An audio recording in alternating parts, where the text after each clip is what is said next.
Naniniwala si dating NTF-ELCAC spokesperson Dr. Lorraine Badoy na may problema sa estado ng pag-iisip ni Pangulong Ferdinand Marcos Jr. Paano ba naman, makailang beses sinabi at pinanindigan ang una nitong pahayag na hindi makikipagtulungan sa ICC, mismong ang gobyerno ang nagpasuko kay dating Pangulong Rodrigo Duterte sa poder ng International Criminal Court. Si Paul Montibon magbabalita. Matapang na kwenesyon ni Dr. Lorraine Badoy ang kawalan ng paninindigan ni Marcos Jr. matapos ang tila magkakasalungat na hakbangin ng kanyang administrasyon. Sa kabila kasi ng pahayag niyang hindi kikilalanin ng ICC, mismong ang mga tauhan ng gobyerno kabilang na ang Philippine National Police at Criminal Investigation and Detection Group ang aktibong nakipagtulungan sa Interpol para isilbi ang umunay warrant of arrest laban kay Duterte. Ayon kay Badoy, posibleng epekto ito ng umunay paggamit ng illegal na droga, isang dahilan kung bakit pabago-bago ang desisyon ng Pangulo at tila hindi nito kayang panindigan ang kanyang mga sinasabi. It's a very clear manifestation of his mental status. Because sinong Pilipino ang magsasabi na ano yung sinabi niya? Yung inaano lang yung batas? Sumusunod lang tayo.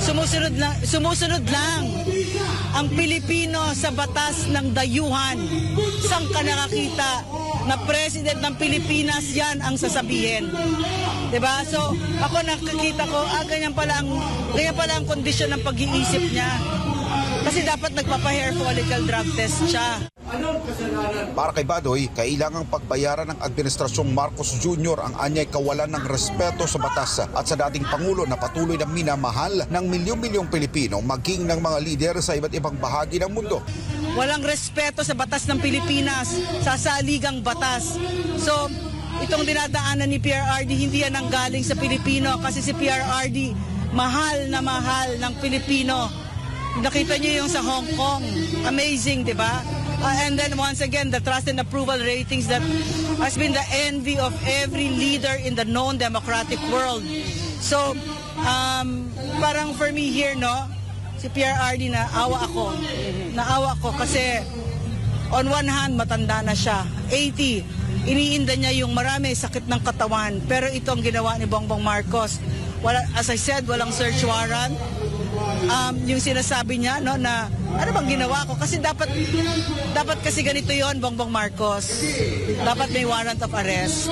Number 2, dapat alam nung tatanggalan mo ng kalayaan kung bakit mo ginagawa yan, anong ginawa niya.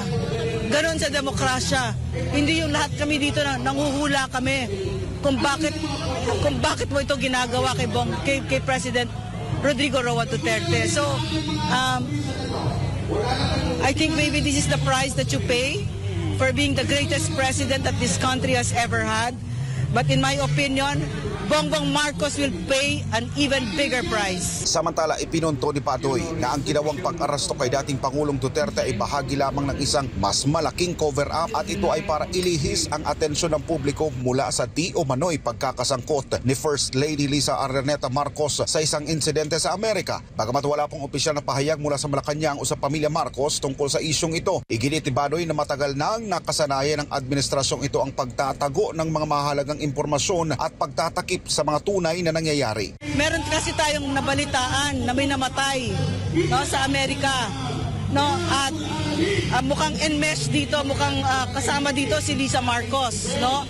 So are they covering up for it? Is this what you're doing now to cover it up, 'di ba? So ang hirap kasi sa administrasyon na ito, puro tago. Sa kabila ng lahat, naniniwala si Badoy na malalampasan ni dating Pangulong Duterte ang matinding pagsubok na ito at sa huling pagkakataon, patuloy pa rin niyang iaalay ang kanyang buhay para sa bayan. Si PRRD handang-handa siya dito. Sinabi niya sa akin, Lorraine, hanggang sa kahuli-hulihang hininga ko, ibibigay ko sa Pilipinas. Wala siyang takot dito. Noong nasa Hong Kong kami 2 days ago, maraming chances na binigay sa kanya na tatakas siya, hindi na siya uwi. Sabi niya, hindi, uwi ako, haharapin ko. So huwag kayong matakot. Handang-handa ang ating Pangulong Duterte dito. Niyakap na niya ito. So yakapin din natin ito.